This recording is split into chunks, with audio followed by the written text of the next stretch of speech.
Кыргыз Республикасынын жарандардын бирдиктүү салык декларациясын берүүсүнө даярдык көрүү жөнүндө Кыргыз Республикасынын мыйзамынын 2-беренесинин 5-абзацын расмий чечмелөө тууралуу мыйзамдын долбоору 1-окуга киргизилет. Демилгечи депутат Бекешев Дастан Далабаевич экономикалык жана фискалдык саясат боюнча комитети караган. Баяндамачы Бекешев Дастан Далабаевич, мыйзам долбоорунун демилгечиси. Сөз сизде. Рахмат, урматтуу депутаттар. Силер билгендей, бизде легализация боюнча 2 компания болгон. Бул 2012-жылда. Анан ошол легализациянын компаниянын мөөнөтү бүткөндөн кийин биз узарттык да. 2013-жылга чейин, 2013-жылда 31-декабрда ошол декларация, бирдиктүү декларация боюнча, легализация боюнча мөөнөтү бүттү. Ошол легализация боюнча 9400 киши декларацияны толтурду. Ошол учурда мамлекет бир топ эле агитацияны кылган. Ошол силерде жашырган, ушундай жашыруун негизинде мүлк болсо, же туура эмес, же башка баа менен алсаңар, мисалы бир бааны договордо жазсаңар, а на самом деле реальный баа башка болсо, ошону легализация кылсаңар болот деп ушундай агитацияны кылган да. 9400 адам ошого ишенип, декларацияны толтуруп, анан азыр мындай болуп атат да. Кээ бир ошол үйлөрдү сатып, бирок уже договордо башка алар айтып атышат, биз мисалы үйдү же жерди алганда биз башка баа менен алганбыз. Реальный баа мындай деп ушундай көрсөтүшкөн да. А бирок сатканда салык инспекция келип атат, алар айтып атышат, договордо жазылган сумма негизинде сен ошол анан разницаны төлөп при продаже, разницадан сен подоходный налог төлөйсүң деп ошол менен азыр көбүнчө жарандар мындай текшерүүдөн өтүп, сотко аларга салык инспекция берип атат, Финпол ишти козгоп атат. Ошондон көпчүлүк азыр уже мындай ишемдүүлүк болбой калды да ошол легализация компанияга. Ошондуктан мен айтып атам, мисалы алар кандай декларацияда бааны көрсөтсө, ошол баа менен кете берсин деп ушундай мыйзамды чыгарып атам да. Эми суроолор болсо мен жооп бергенге даярмын. Рахмат. Мыйзам долбоору 1-окууда каралып атат, урматтуу депутаттар. Суроолор. Почему? Гүлшат Кадыровнан кечиресиздер, таблону бериңиздер, депутаттар көргөн. Табло жазылсаңыздар. Сөз Асылбаев Гүлшат Кадыровнада. Спасибо, Дастан Артизбекович. Дастан Далабаевич, у меня просьба к вам, как инициатору законопроекта. Можно добавить в законопроект статью, которая позволит и даст возможность дать уточненную налоговую декларацию. Я объясню почему. Потому что ошибаться может каждый, это такой человеческий фактор. И возможность сдать уточненную декларацию до определенного срока также позволит исключить какой-то коррупционный фактор. Ну, не хочу обидеть, со стороны сотрудников налоговых органов. Например, ошибки могут быть такие вот. Дата, налоговый период неправильно может быть указан, арифметические какие-то ошибки, нарушение порядка заполнения декларации, неправильно указанные коды и прочее. И период, за который можно подавать уточненную декларацию, законодательством не предусмотрен. И ГНС начинает проверять с 1 июня, да? Правильно? Ну, если до 1 июня, вот допустим, до проверки налоговой инспекции деклараций, дать возможность там до 1 июня сдавать. Я думаю, это правильно, это надо рассмотреть. И оформлять это, если, допустим, надо объяснить, я тоже объясню, как можно делать. На основе, допустим, существующих бланков можно просто давать письменное объяснение, прикладывать и просто давать уточненный вариант. Я думаю, это будет очень правильно и помощь тоже налогоплательщикам. Как вы, Дастан Далабаевич, как инициатор? Ну, я считаю, что действительно ошибки могут делать все, и если дать такую возможность исправить, возможно, это, я думаю, правильно будет. Все, спасибо большое. Өкмөт сурап атат. Я извиняюсь, Гульшат Кадыровна, Искандер Асылкова, Госналогова. Эту декларацию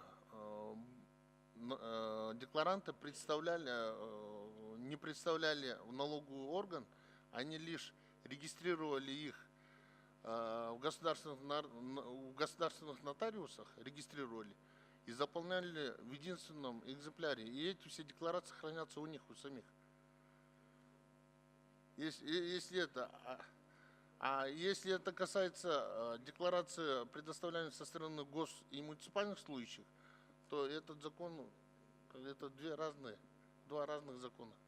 Гульшат Кадыровна, данный закон, он называется закон о толковании там, статьи такой-то, поэтому он не может вводить новые нормы, он может только давать пояснение, как применять те или иные нормы действующего закона. Поэтому мы, может быть, эту норму, мы сейчас готовим законопроект о изменении, ну, проведение новой волны декларирования, туда мы можем добавить ваше предложение. Нет, это на ее. 10 секунд Гульшан Кадыровна, микрофон бергіле. Да. Олег Михайлович, я прекрасно понимаю, о чем спрашиваю, поэтому если, допустим, в другой отчетности можно подавать уточненный вариант, вы здесь тоже рассмотрите. Я не потому, что мне это, допустим, захотелось, это правильная норма. И куда вы ее там примените? Экинчи окууга келгенде талкуу болот, ошондо сунуштарды берсеңиздер. Өкмөт. Кийинки сөз Карашев Ала Азимовичтен.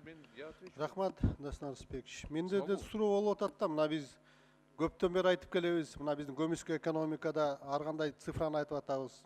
Өкмөт жакында эле бир 20% нардагы деди. Бүткүл дүйнөлүк банк бир 40% деп айтты эле мындан бир 5-6 жыл мурда. Азыр эми амнистия капитала деп атабыз, легализация. Канча вот киши ошондо легализовать этти айткылачы. Канча эки компания болду? Алазимович, мен жооп берейинби же Өкмөт Автор катары. автор катары 9400. Рұқсат болса, бізде 9840 декларация тапшырылған, ошо каттоодон өткөндө. Анын ичинен 83 декларант единовременный платеж 450 000 сомдон төлөгөн, 37 миллион 350 000 сомдон. ушул жетиштүү дейсиңерби, кандай өзү айткылачы? Бул эми баягы Мамлекет берген кепилдигин аткарып атабы? бул добровольный декларирование болгон да. Алазимович. Жок, мына мен айтайын деген мындайда, ошол эле мезгилде 2013 жылдан баштап биз верификацияны кирип атабыз, компанияны баштап атабыз. Как они вот совместимы? Легализация и верификация? Олег Михайлович, ну, может быть? Ну, по легализации я хотел бы добавить единственное, что сегодня нами разработан проект закона о дополнении изменений в данный закон по легализации, и мы планируем еще в этом году запустить еще одну кампанию по легализации. Поэтому вот в данном случае предложения Дастана Далабаевича, они очень актуальны, потому что как бы мы должны получить доверие общества, только в этом случае люди будут как бы легализовывать свое имущество. И вот судебные процессы, которые сегодня имеют место быть, они, наверное, несколько негативный фон создают и могут повлиять на неучастие в новой кампании по легализации. Вот, наверное, прежде всего надо доверие общества, общественного, да, населения завоевать, потом объявлять легализацию, да, амнистию капитала. А то мы чем больше объявляем, тем меньше к нам идут, легализовывают. В то же время, наверное, надо одно что-то сделать сначала. Легализацию закончить, а потом переходить на верификацию, да? А то одновременно как-то очень тяжело получается. Сейчас хорошо, вот декларированно тоже в один единый орган отдали, налоговый. Уже более-менее такой учет будет. А то до этого было госкадровой службы, было госслужащих и так далее. Анан экинчиден мен айтайынчы, укук короо органдарында верификация боюнча канча иш козголду? Маалымат барбы? Кызыккан жок белеңер ушуга?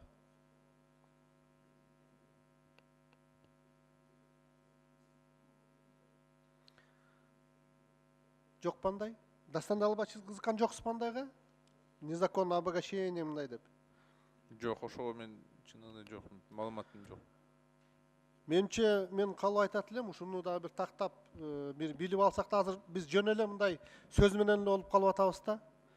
Легализация кылып атабыз, мындай толкование кылып атабыз мындай дечи, бирок практикалык жүзүндө бул ишке ашпай атат. Себеби бизнесте дагы, коомчулукта буга ишенич жок болуп атат. Ошого жаңы бир механизмдерди сунуш кылыш керек.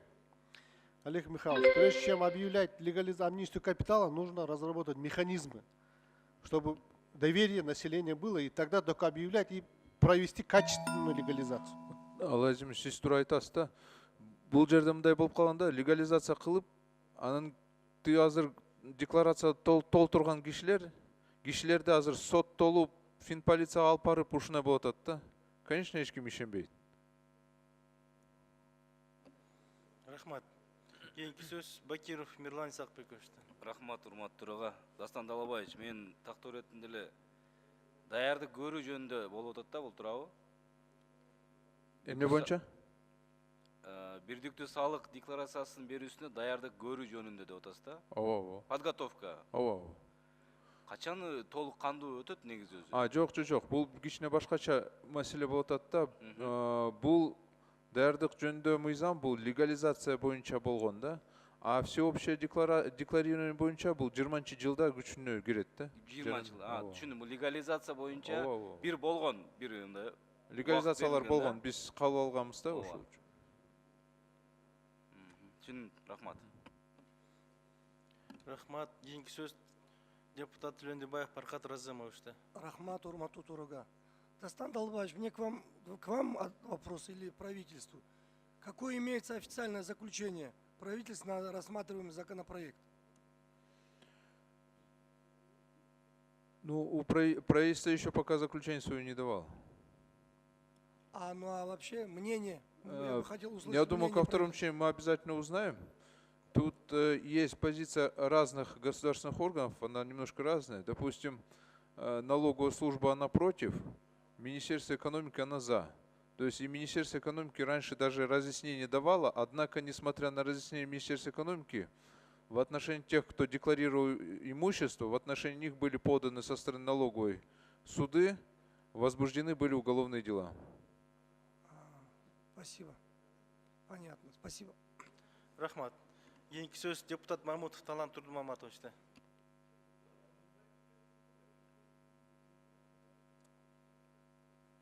Рахмат, Дастан Арсбекович. Дастан Далабаевич, у нас есть налог с продаж имущества? Налог с продаж? Да. Если платишь в наличной форме, налог с продаж есть. Сколько процентов? Ну, там, если на услуги и на торговлю они отличаются. Нет, если дом продаешь, к примеру. Не, если дом продаешь, нет налога с продаж. Нет уже? На НСП там НСП не должно быть. Теперь вы указываете, что зачастую укрывает себестоимость дома. Вот. Какое отношение этот закон имеет к данному вопросу? Почему? Потому что цену, какую там цена не стояла бы, большая, низкая, с этого государства с продаж налог не отчисляется. Не налог с продаж, там подоходный налог вопрос идет. А подоходный, оно определяется, наверное, налог на имущество у нас есть, да? Если квадратный метр большой, и если там соответствует требованиям закона, когда они платят соответствующий налог на имущество. Соответственно, насколько целесообразно будет вводить этот закон? Нет, там смотрите, какая ситуация была. Вот представьте, вы купили в 2000 году дом, ну, условно говоря, там, за 200 тысяч сомов. Но в то время люди чтобы налоги свои, как-то сократить, они писали стоимость не 200 тысяч, скажем, договаривались, давай 40 тысяч. И 40 тысяч указывали. Потом начался период легализации. Мы объявили легализацию и сказали, что вы можете, в принципе, легализовать свое имущество. Эти люди продают свои дома, но говорят при этом, что в декларации указывают, что, в принципе, на то время, да, мы государство немножко обманули, мы за 40 тысяч указали в договоре, но на самом деле сделка была на 200 тысяч. И вы продаете, скажем, за 1 миллион сомов. Вот разница, налоговая сейчас говорит как? Разница между 1 миллионом и 40 тысяч, вот оттуда надо считать подоходный налог. А декларант говорит, нет, разницу нужно платить с 1 миллиона и 200 тысяч сомов. Вот отсюда надо платить подоходный налог. Вот у вас справки об основании, еще здесь указано, что надзорные органы в лице органов прокуратуры также не только не содействуют восстановлению законности, но и выступают активными участниками неправомерного обвинения субъектов легализации. У вас есть какие-нибудь факты? Да, есть ко Поэтому- мне гражданин один обращался с письмом. Он говорил, то, что в отношении него сама прокуратура, там, даже он выиграл в суде, срок прошел уже, он выиграл в суде, оказывается, срок прошел, прокуратура подала в суд о восстановлении срока, восстановили срок, и финполиция дальше продолжила уголовное дело. Я думаю, что это в первом чтении. Ко второму чтению мы должны тщательно проанализировать и принять решение. Я думаю, что данный закон требует обсуждения. Спасибо. Рахмат, кейінгі сөз депутат Тохторов Алмазбек Сатыевичте. Рахмат, Руслан Арцбекович. У меня вопрос. Олег Михайлович к вам, наверное, да? Вы говорите, что в этом году намечается легализация, да, очередная?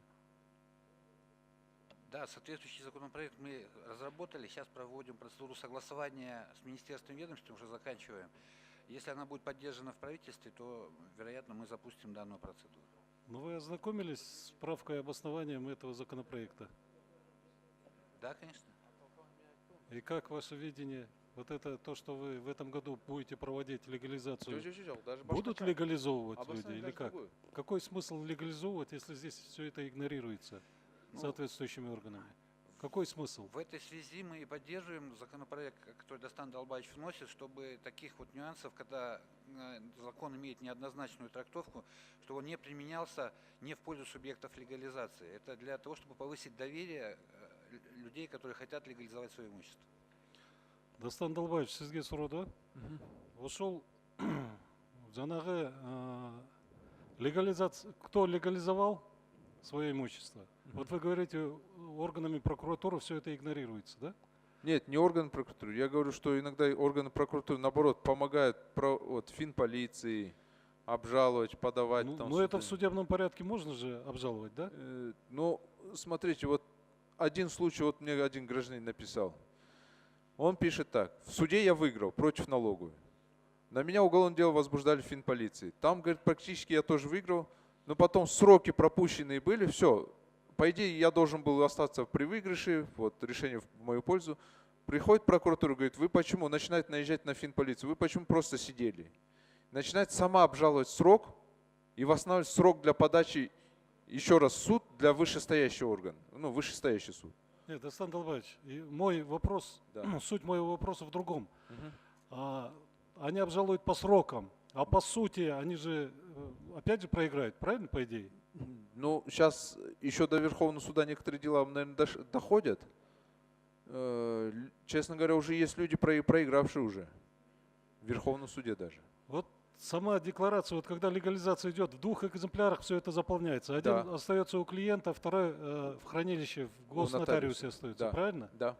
Оттуда идет выемка проверяющих органов, да? Нет, не Или так. человек сам свое, где у него засвидетельствовано, он вот этот свой экземпляр показывает, да? Нет, смотрите, вот вы имущество легализовали, допустим, Так, указываете одну цену. так. Потом, когда вы продали, все, легализация закончилась, вы ее продаете, к вам приходит налоговая, слушай, ты указал, оказывается, вот такую сумму. А вы вытаскиваете декларацию, нет, я эту сумму задекларирую, говорите. Так, Они говорят, нет, так не пойдет, будем считать так, как вы в договоре указали, а не как в декларации, видите? ну если в договоре это самое, разница от продажи и задекларированной суммы, да? Да, Так вот получается? Вот они- с нее они- подоходный налог платится. да, они говорят не с декларационной, а именно с договора будет. Вот, С разницей. да, Нет, по сути, с разницей же должно быть. с разницей. Вот еще раз, допустим, у вас есть, вы в 2000 году купили дом, в 2000 году, за 100 тысяч сомов вы купили, но в договоре указали 10 тысяч сомов, ну, чтобы на тот момент меньше налогов платить. Так, Потом вы, когда декларируете, ну, декларация компании началась, вы указываете, да, я государство обманул, я не за 10 тысяч купил, я его за 100 тысяч сом купил. Да, 100 тысяч Так. вы указали. так. Потом декларация, все, легализационная кампания закончилась, вы решили продать этот дом, продаете за 1 миллион. Тут приходит к вам налоговый и говорит, слушай, вот разница между 1 миллионом и 10 тысяч сомов, 990 тысяч сомов ты должен платить подоходный налог. Вы вытаскиваете декларацию, говорите, нет, я цену 900 задекларирую. тысяч, да. Да, с 900 тысяч. Они говорят, не пойдет так, только с договора. Ну тогда весь смысл легализации. Тогда в чём? смысл легализации пропадает. Тогда люди зачем верили, да, получается? Конечно. Сіз жауап беріп қойсыз ба? Рұқсат болса. Алмазбек Сатеевич, жилые дома по истечении 2 лет владения со стороны физического лица никакими налогами не облагается. Екі жылда наших, если хозяин болып жүрсең, қанша баға сатпа, қанша баға алба, ан приросту естественный, 10 есе, 100 есе көп болса да, ешқандай салықмен қамтылбайды. Речь идет о коммерческой недвижимости. Было приобретено, вот как было сказано, условно, в 2000 году естественный прирост. Между 2000 и 2014 года условно стало в 10 раз больше. И хозяин этого имущества, он декларирует стоимость естественного прироста. Тем самым он, допустим, условно, купил за 5 миллионов, продал за 125 миллионов. 120 миллионов он декларирует естественного прироста стоимости имущества коммерческого и тем самым не уплачивает налоги. Речь идет только о коммерческом имуществе. Нет, я тут разницу не вижу. Коммерческая недвижимость или что. Ну, Он задекларировал, вот смотрите, он задекларировал, да? Между декларационной и продажной стоимостью, реальной продажной стоимостью. Алмазбек Сатеевич, вот декларация суть была так вот. Она все доходы и имущество до 1 января 2013 года получены. Так. Но у нас имеется факт, когда имущество было продано в 2014 году, то есть по истечении этой даты, получен доход позже, но в период подпадает в период декларирования, там же получается второе полугодие 13, первое полугодие 14, и они декларацию сдавали, вот эту вот стоимость прироста указывали в своей декларации. Ну и что? Вот такие факты были, по таким фактам у нас дела доходили до Верховного суда, и со стороны судебного органа тоже были приняты решения в пользу госналога. Там на самом деле проблема в другом несколько. В самом законе написано, что Погромче говорите, не слышно. легализации подлежит имущество, которое не было оформлено на собственника, было оформлено на подставных лиц или было оформлено ненадлежащим образом. И поэтому при рассмотрении в суде возникает вопрос, если имущество было оформлено на субъекта легализации, но по заниженной стоимости, оно попадает под легализацию, либо не попадает. Вот этот момент в суде стал спорным, и именно этот момент законопроект, который Дастан Далабаевич вносит, дает разъяснение, что если имущество было оформлено на субъекта легализации, но по искаженной стоимости, то оно тоже является предметом, который можно легализовать в подобном подходе. Так, еще вопрос. Каких результатов вы ожидаете от легализации? В данном случае это идет уже о прошедшем этапе легализации, который был в 2013-2014 году. Просто там, по-моему, всего 3 спорных случая на сегодняшний день, по которым идут судебные разбирательства. Но эти 3 спорные случая, они, может быть, большой судьбы для бюджета не сыграют, но на будущий легализационный этап. В будущем никто верить не будет. В будущем никто не будет верить. Тут больше вот в этом проблема, мы считаем. Ясно. Кейінгі сөз депутат Рысбаев Қожабек Жайчыбековичте. Рахмат, урмат төраға. Менде мындай суроо да. Название айтып отпа, официальный толкование деп. Биздин жогорку кеңештин полномочиясы барбы толкованияга? Мен юристке суроо берейинчи, өкмөттүн эменин президенттин өкүлү. Жок, сиз юристсиз. Баш мыйзамда барбы толкование? Биздин полномочиясына киреби, кирбейби? Ким жооп берет? Мен жооп бербейм бул ошол. Жок, токтосоңуз, мен суроо берип атам. Юрист болуп отурат да, карабай. Мен дагы юристмин да. Жок, сиз демилгечсиз азыр. Барбы биздин полномочиябыз? 74-берене ылайык так белгиленген укуктар бар жогорку кеңештин. Аяқта 2010 жылга чейин болчу. Канча жылга чейин? 2010 жылга Конституцияда. Андан кийин уже жок. Баш мыйзамда бар болчу, туурабы? Ооба.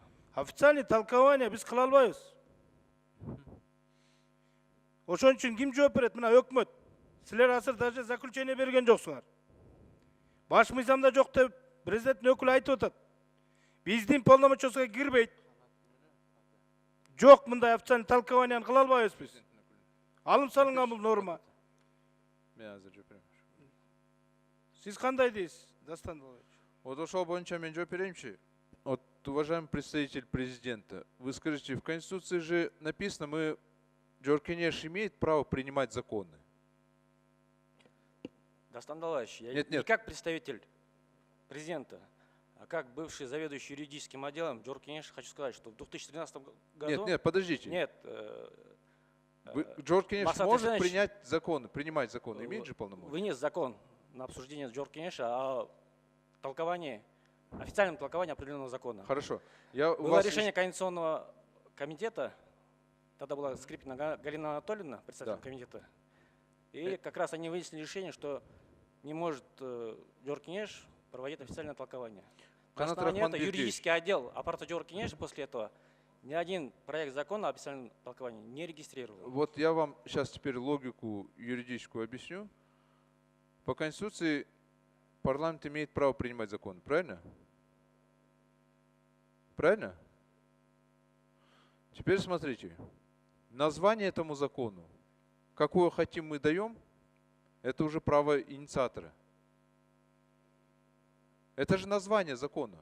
А где написано, что нельзя название с таким наименованием закона принимать? Ну? Зачем вносить новые правоотношения, когда можно внести изменения в соответствующий действующий закон?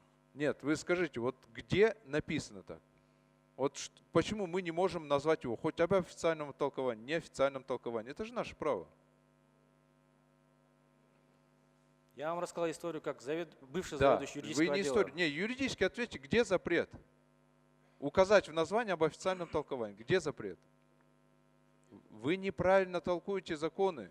Если в Конституции это не запрещено, это разрешено же. Почему я не могу... Все, что не запрещено, это все разрешено. А где прописано? Вот... Нет, в полномочиях Жорж Кенеш имеет право принимать закон. Нет, ну полномочия это жазылып турат. Название закону мы можем любое дать. Вот Все, это что разрешено, это запрещено.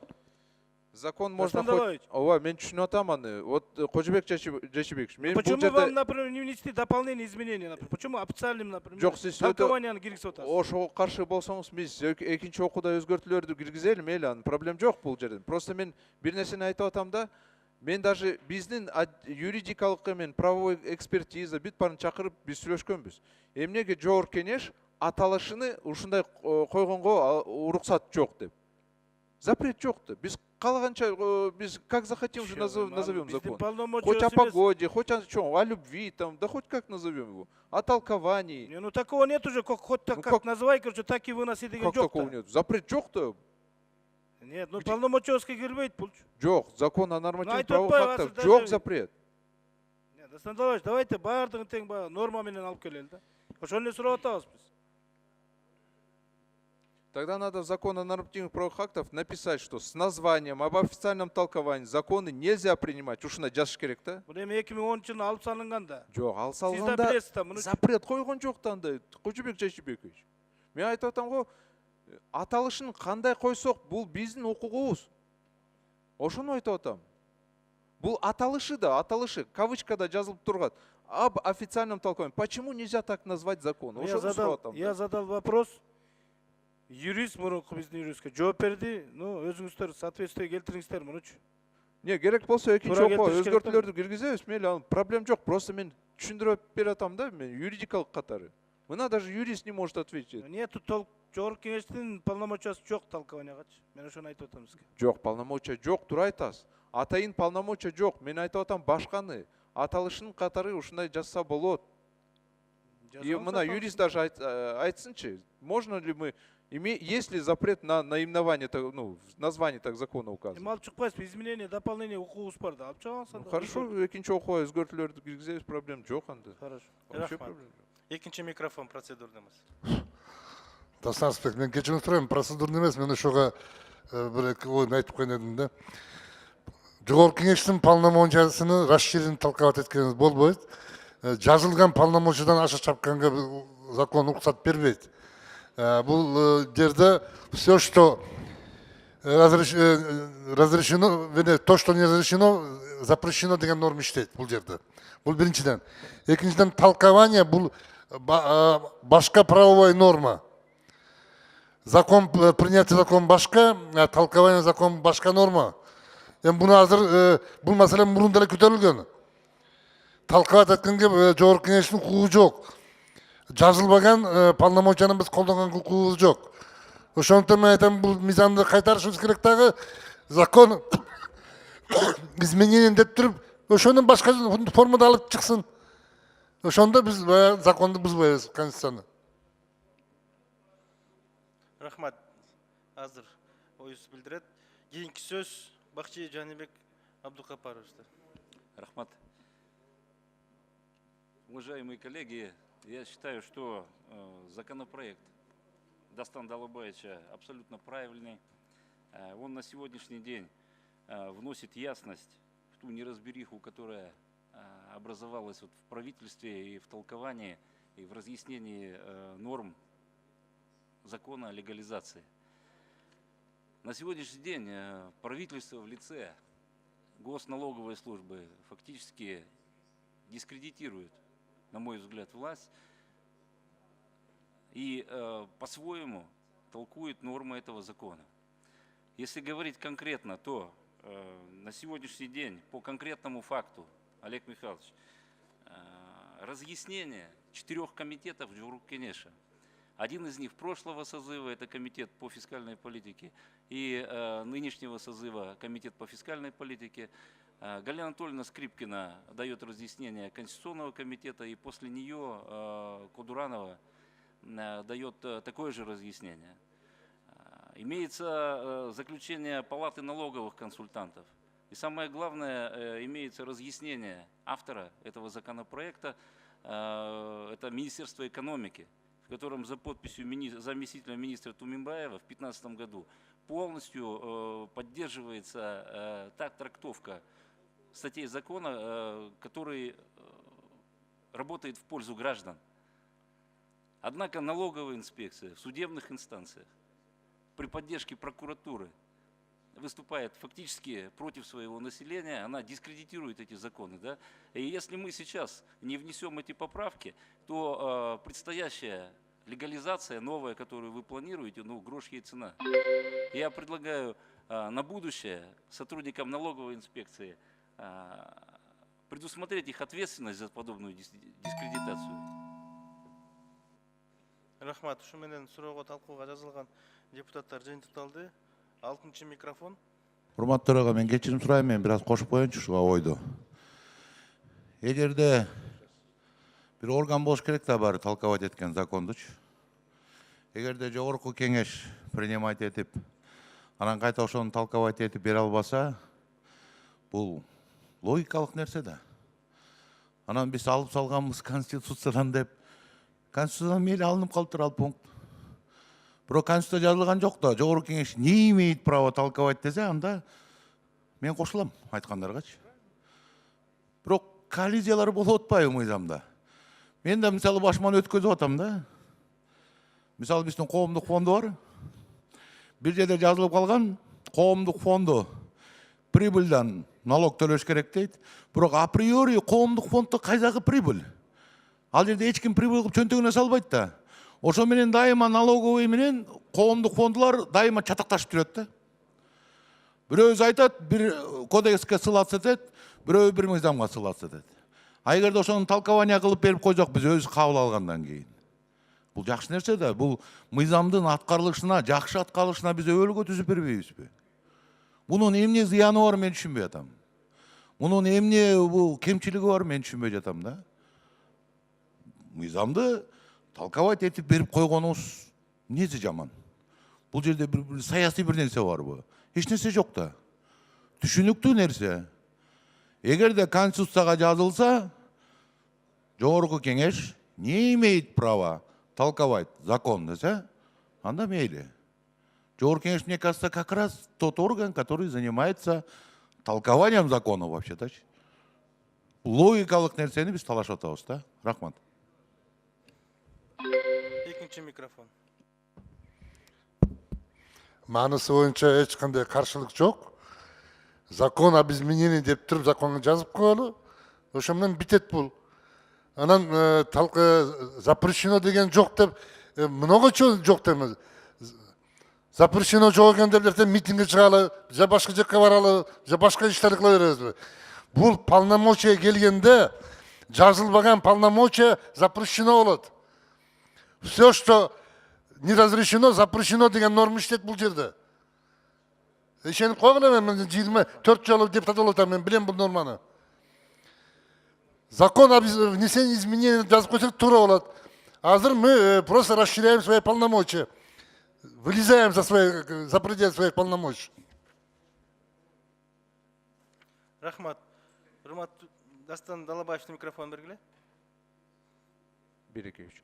Ушунча талкуун жаратса биз аталышын өзгөртөлү, проблем жок. Бирок мен дагы бир жолу дагы айта кетсем, 74-чү беренде Конституция так жазылган, Жоркенеш мыйзамдарды кабыл алганда укуктуу.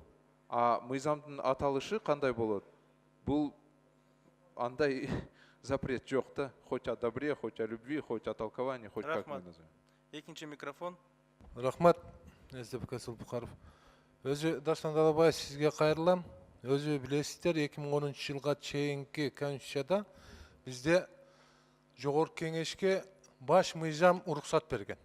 Официально толковать эткенгечи. Андан кийин 74 статьяда мындай укук жок азырчы. Бирок 12-жылы каралган. Ошондуктан бизде ошол учурдагы комитеттин төрайымы ошол комитеттин чечими менен Максат Эсеновичтин мыйзамы бул официальное толкованияны запрет бул 74 статьяга каршы келет деп туруп чечим чыгарып атат. Бирок ошол жылдан бери 74 статьяга 16-жылы 11 ноябрда өзгөртүү кирген жок. Ал комитеттин чечими турат да бүгүнкү күндөчү. Ошондуктан сиздер талаш тартышты токтотуп, юристтер менен бир кеңешип, отуруп, анан кийин алып чыксаңыздар. Ошондуктан бул жерде дагы бир толкование болгон учурда бир соттун чечимдерине дагы түздөн түз таасир тийип калышы мүмкүн. Эгерде соттун чечими чыга турган болсо, биз жаран келет, Жогорку Кеңештин депутаттарына кайрылат. Мындай чечим чыгып туруп ушул мыйзамга толкование бергилечи депчи. Жогорку Кеңештин чечими чыгат, жаңы ачылган жагдайлар менен кайра сот процесси биринчи инстанциядан башталып калышы мүмкүн да. Ошондуктан биз ушул нормаларды такташ үчүн, же болбосо ушул мыйзамдуу жагын табыш үчүн биз кичине өзүңүздөр кеңешип алсаңыздар. Комитет, правовой комитет, отдел, анан кийин юридический отдел менен биргеликте отуруп бир чечим чыгарып алсаңыздар, биз дагы колдоо берели. Атын өзгөртөсүздөрбү? Рахмат. Рахмат.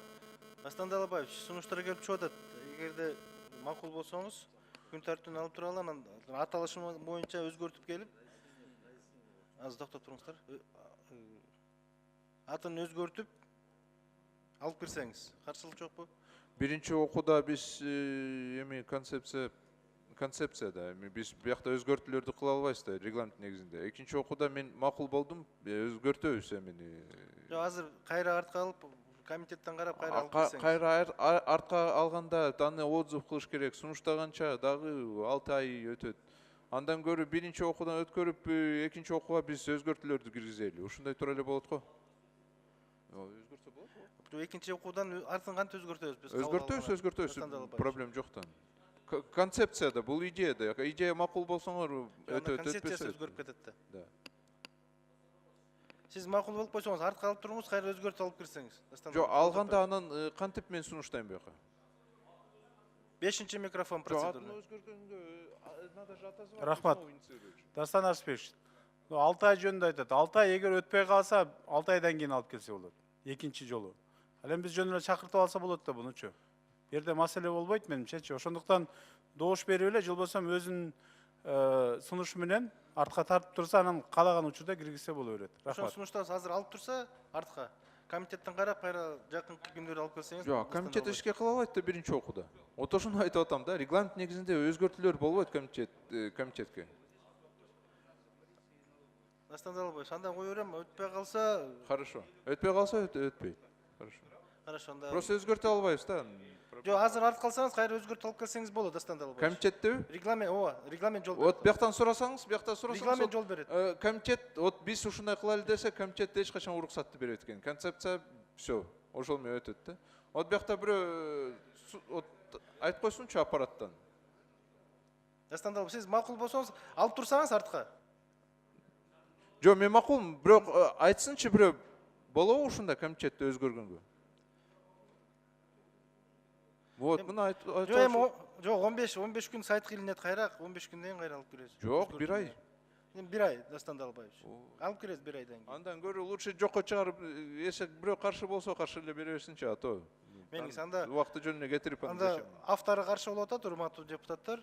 Анда тийиштүү комитеттин корутундусун окуу үчүн сөз Айдаров Салайдин Абдыраевич, экономика жана фискалдык саясат башчы комитеттин төрагасы. Дастан Арсбекович, уруксат берсеңиз корутунду окуш үчүн мен да бир эки тактоо иретинде сөз айтып коеюн. Бирдиктүү салык декларациясын бериши жөнүндө мыйзамга өзгөртүү киргизүү боюнча аз Гүлшат Кадыровна да сунуш берди. Азыр Дастан Бекешев ал сунуш боюнча макулдугун берди. Мен тактоо иретинде стенограмма үчүн айтып коеюн. Гүлшат Кадыровна эң туура айтты, жарандарга мүмкүнчүлүк бериш керек да, бул салык кызматын текшерүүгө чейинки оңдоого. Редакциялык катачылыктарды оңдоого уруксат бериш керек. Искендер Сенгелдиевич, сиз туура эмес түшүнүп калдыңыз окшойчу. Мен ушун стенограмма үчүн айтып коеюн. Гүлшат Кадыровна да экинчи окууга чейин өз сунушун кат түрүндө берсе керек. Анан Дастан Арсбекович, мен өкмөткө да кайрылып кетет элем. Бул сунуш боюнча Минэконом менен салык инспекциясы өкмөт бир позицияга келсе. Минэконом как политику ведет Минэконом налоговый. Бул жак Минэконом поддержка кылып атат, а салык кызматы буга да каршы чыгып атат. Ошондуктан өкмөт да бир позицияга келсеңиздер.